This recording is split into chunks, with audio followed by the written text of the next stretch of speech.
श्री स्वामी समर्थ. जय जय स्वामी समर्थ. सर्वांच्या आजचा दिवस शुभ जावो हीच स्वामीचरणी आणि दत्त महाराजांच्या चरणी प्रार्थना करते. आणि आजच्या व्हिडिओला सुरुवात करूया. आजच्या व्हिडिओमध्ये आपण गुरुचरित्र या ग्रंथातला 9व्या अध्यायाचा भावार्थ बघणार आहोत. चला तर मग व्हिडिओला सुरुवात करूया. कुरवपूरमध्ये श्रीपादांनी एका धोब्याला कसे अनुग्रह दिले त्याची ही कथा आहे. श्रीपाद स्वामी नित्यनेमाप्रमाणे गंगावरती स्नान संध्या करण्यासाठी त्रिकाळ जात असे. त्या गंगेच्या काठेवर एक धोबी रोज कपडे धुवायला जात असे व गुरुमूर्तींना नित्य नमस्कार करत असे. एक दिवस श्रीपाद धोब्याला म्हणाले, तू नित्यनियमाने निरपेक्ष बुद्धीने मला वंदन करतोस, तेव्हा तुझी ही भक्ती पाहून मी अत्यंत संतुष्ट झालो आहे. यापुढे तू काही नित्योपासना केलीस तर तुझ्या संसाराची चिंता दूर होईल. त्याप्रमाणे तो नित्यसेवा करण्यास आश्रमात जाऊ लागला. रोज आश्रमामध्ये झाडलोट करून सडास मार्जन करू लागला. तसे पडेल ते कामामध्ये तो मनोभावेने सेवा करू लागला. एकदा वसंत ऋतूतील वैशाख महिन्यात त्या नदीतून एक नावेमध्ये बसून मलिच्छ राजा आपल्या स्त्रियासही नौकेविहार करताना त्याला दिसल्या.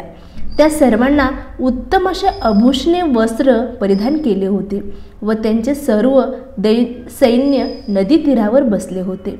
राजेचे सर्व ऐश्वर्य पाहून धोब्याला नवल वाटले. आपल्या नशिबी आलेले दारिद्र्य पाहून तो दुःखी झाला. राजेचे पूर्व पुण्याई म्हणून त्याला हे सर्व वैभव प्राप्त झालेले होते. आपल्यावर गुरुकृपा होऊन असे ऐश्वर्य मिळावा अशी त्याच्या मनात इच्छा निर्माण झाली.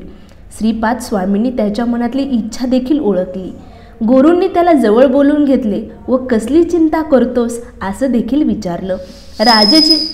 राजेचे ऐश्वर्य पाहून माझ्या मनात असं सुख मिळावं अशी इच्छा निर्माण झाली व आपली सेवा करत असताना मन विचलित झालं तर मला क्षमा करावी. तेव्हा श्रीपाद स्वामी म्हणाले, जन्मापासून तू खूप कष्ट व हाल अपेष्टा सहन करत आहेस. तुझ्या मनातील तमोगुणमुळे तुला राज्यपद भोगावेसे वाटते. सर्व इंद्रियाचे शमन केल्याशिवाय मन निर्मळ राहत नाही आणि उपासनेमध्ये वितुष्ट निर्माण होतो. तेव्हा तुला राजभोग मिळावा असं मी तुला आशीर्वाद देतो.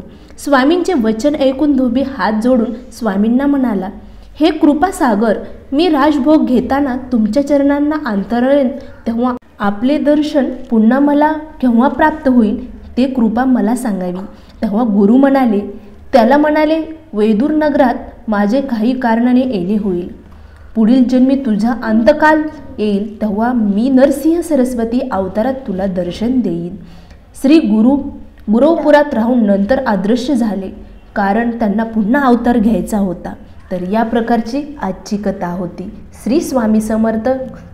गुरुदेव दत्त. झालेली सेवा गुरूंच्या चरणी अर्पण.